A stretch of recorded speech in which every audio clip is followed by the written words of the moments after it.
Good morning, everybody. I'm Jonathan Power from SSE and Transmission. I'm part of the innovation team over there. So I'm presenting a problem on behalf of our system planning team, who provided this problem statement.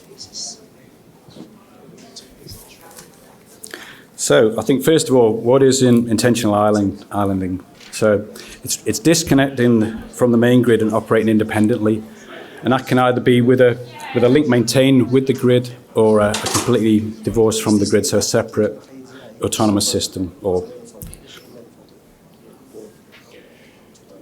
And when would you need this? You'd need this potentially during periods of extreme weather conditions. You know, if there's a problem with the grid, then that could cascade through the network, and if you can isolate areas of the grid before it reaches those areas, then you can protect those islands from more widespread disruptions to the network. So it's a controlled breakup of the grid. Some examples of it are in the Orkney Islands. There's a Project Reflex, which is looking at creating a link so that the Orkneys can function independently of the mainland. You know, probably they do anyway because there's an excess of generation. But in the instances when they cannot, there's work going on to completely make them self-sufficient from that point of view. There's other examples in Australia, in remote areas of Australia, with solar and battery, so generation and storage. And there's areas also in Japan, like Fukushima, where there was obviously the nuclear power plant problems, and also natural disasters, meaning that Japan has learned from that to create separate microgrids or isolated islands which can function, if there's a problem with the network and they're disconnected, as a way of mitigating against that problem. Analogy I like to use is a diver's rebreather. So like Ireland, it's a self-sufficient system. It's closed loop, and also it relies on internal balancing.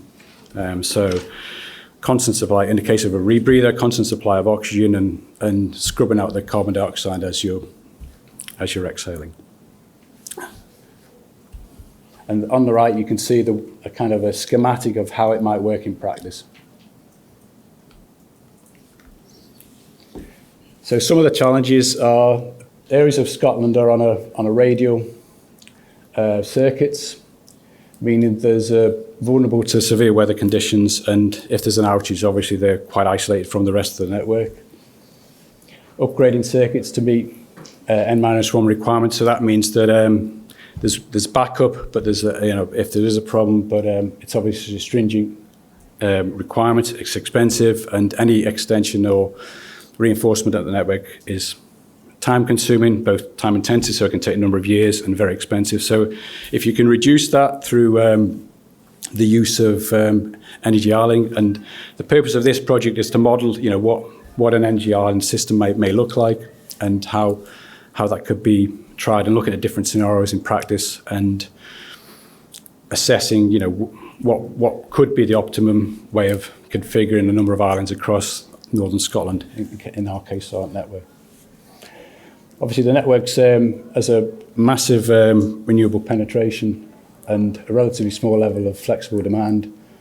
And because of the renewable, the IBRs, from time to time, there's inherent instability or system stability because of the control electronics compared with synchronous generators. So there's risks on stability. So if you can remove or reduce this level of stability, increase this level of stability by islanding, then that's going to provide greater resilience for the network as a whole. And some of the benefits of using this upgrades for net zero will involve extensive network outages. So this adds to network instability. So by islanding, you can again remove or reduce this impact. During this time, the network faces increased vulnerabilities, as I mentioned, and the outages, they're becoming more and more frequent as the network expands, become obviously problematic and under a weak point in the network when they take place. So some of the risks are the faults are the main link of the resultant blackouts. Curtail renewables. So if you have an island, then you can, as long as you can balance generation and demand, you can minimise curtailment within the networks and reduce the loss of, or the wasted energy that is not able to be kind of transferred south, in our case, which causes a massive problem for curtailment.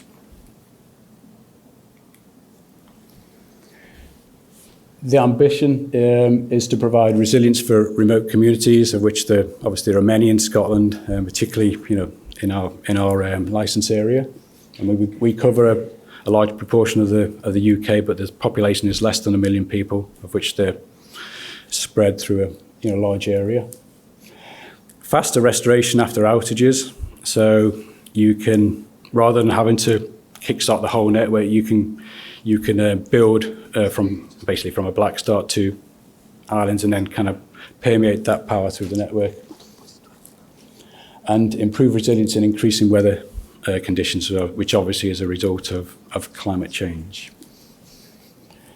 And as a result of that, the energy supply is improved.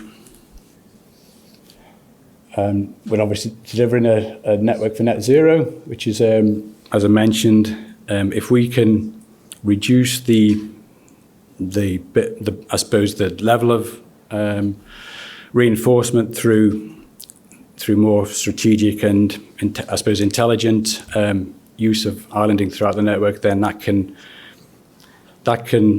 it doesn't prevent the need for reinforcement, but it can kind of can stagger it a little bit more and mean that there's reduced cost ultimately to the consumers. The figure on the right really shows it, again, just a schematic of how you can isolate part of the network through islanding, which is the bottom figure.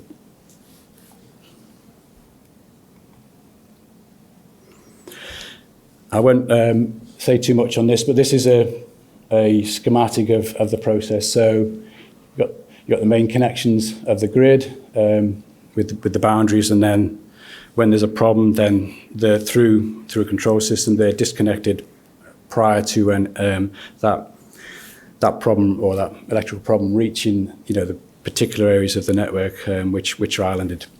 And then once the problem's been solved, the voltage and the frequency are synchronized, and then it's connected back up to the grid. So the big question is, why is this innovative? It's a relatively new tool. It's done on, as I mentioned, it's done on some level. It's done more on a distribution level, but it's not really been explored massively through transmission. So that's what we want to change that. Because it's quite a step change from how we run the network, there's question marks over stability. I've mentioned that it increases stability and resilience, but we don't know that for a fact. So we have to be able to model that before we can invest in and put it onto a real system. And there's regulatory and commercial considerations to consider. So we see this as being a project that we'd like to potentially involve NESO and Ofgem, because it is quite a move from how we currently run our networks.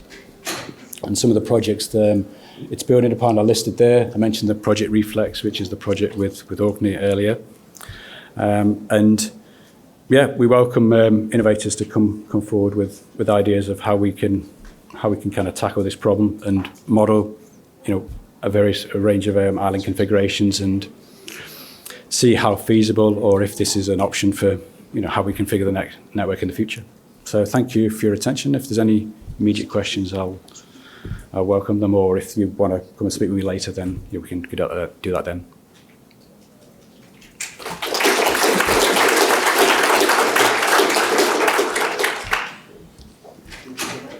Hello, David.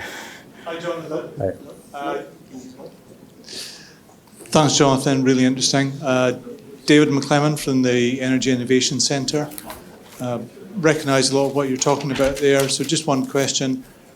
Are you restricting the scope to geographic islands, or are you including electrical islands, which could be basically anywhere on the mainland UK?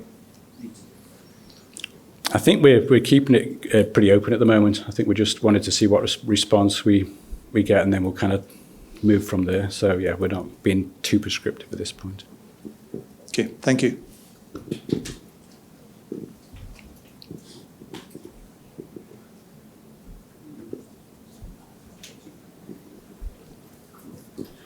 Thanks, all. Since we have a couple of minutes, I'll ask a few questions for you, Jonathan, that have been posted on Slido as well. So when discussing pre-planned isolation, what sort of forward planning time is looked for?